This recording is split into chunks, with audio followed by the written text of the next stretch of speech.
Olá amigos, eu vou falar um pouquinho para vocês hoje sobre a doença de Parkinson, em que inclusive nós tivemos o Dia Mundial da Doença de Parkinson, agora no dia 11, agora de abril. E falando dessa doença, que é uma das doenças degenerativas que nós podemos ter, substancialmente era uma doença frequente na terceira idade e que nos últimos anos ela acabou diminuindo a sua faixa etária de incidência.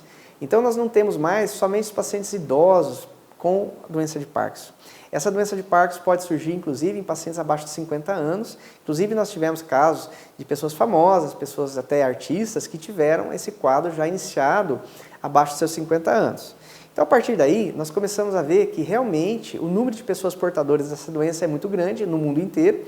Nós temos que estar atentos que muitas vezes os quadros são iniciais, eles começam não necessariamente com tremores especificamente, mas pode começar apresentando mudanças no comportamento motor das pessoas. Ou seja, mudança no ritmo de marcha, na coordenação motora, e não somente na parte externa, mas também na parte interna. Alguns pacientes, as pessoas podem iniciar seus quadros com distúrbios também na parte da deglutição, na parte da fala e não necessariamente com aqueles clássicos sintomas de tremor. Óbvio que a partir de um determinado momento os tremores também surgirão. E na parte baixa do corpo, principalmente na parte dos membros inferiores, você vai ter o quê? O aparecimento de uma fraqueza, uma bambeza na parte muscular e que os pacientes perdem essa sua coordenação motora, muitas vezes, e acabam gerando aquela sensação de bambeza que eles falam para a gente. Então, a doença de Parkinson, de uma maneira geral, é uma doença do grupo motor, ela influi em toda a dinâmica da motricidade do paciente, ela acaba tendo uma repercussão muito grande, porque assim, associadamente, ela também causa danos em funções cognitivas, não necessariamente somente nessa parte motora. Então, os indivíduos podem ter distúrbios de memória associados, distúrbios no ritmo do pensamento, na parte de cálculo. Então, funções cognitivas ou funções superiores são também prejudicadas nessa doença. Então, falar que essa doença ela deve ser sempre lembrada. O tratamento moderno inclui drogas novas, inclusive, que nós temos hoje no mundo todo, e que, felizmente, a gente consegue moldar o quadro evolutivo da doença. Então, uma doença que, a princípio, ela não tem uma cura, mas ela pode ter um bom controle. Existem também medidas não medicamentosas. Então, desde que surgiu, há muitos anos, as possibilidades terapêuticas, se vem fazendo pesquisa.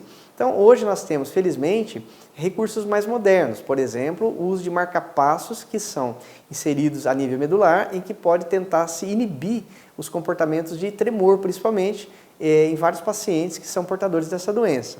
Existem também algumas técnicas cirúrgicas que podem ser utilizadas, mas com muita especificidade, ou seja, a gente tem que analisar caso a caso e, obviamente, que o grande número de pacientes que usa é realmente a terapêutica medicamentosa. Mas, felizmente, esses medicamentos novos têm sido bastante benéficos para os nossos pacientes, melhorando a sua qualidade de vida. E, paralelo a isso, a gente sempre coloca que o maior fator realmente que pode mudar a evolução das doenças é o seu tratamento, ou principalmente o diagnóstico e tratamento precoce. Que muitas vezes os pacientes vêm para nós, nos nossos consultórios, ou mesmo nas clínicas e ambulatórios públicos, inclusive, em momentos de bastante complexidade, ou seja, a doença já teve uma grande evolução. Então, sempre estar atentos que quanto mais precoce seja o diagnóstico e tratamento, maior a qualidade de vida que o paciente vai ter. Então, é muito interessante que a gente discuta isso, até porque se tinha aquela visão de que o paciente portador de Parkinson seria só aqueles pacientes da terceira idade, ou principalmente a terceira idade mais avançada, e hoje a gente sabe que não é bem verdade.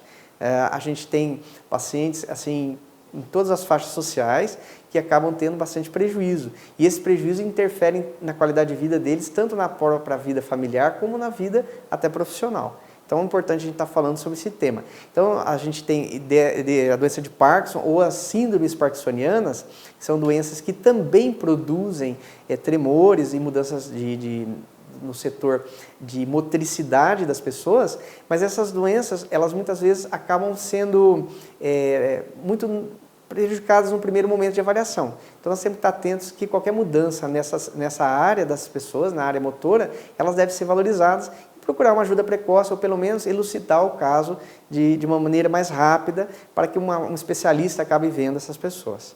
Então eu falei um pouquinho sobre isso. Essas doenças, essa doença, né, a doença de Parkinson e síndromes parkinsonianas, pertencem ao grupo das doenças degenerativas. Então são doenças que muitas vezes têm progressão. Então hoje eu falei sobre esse tema, procurarei falar sobre as outras doenças do grupo. Então até a próxima.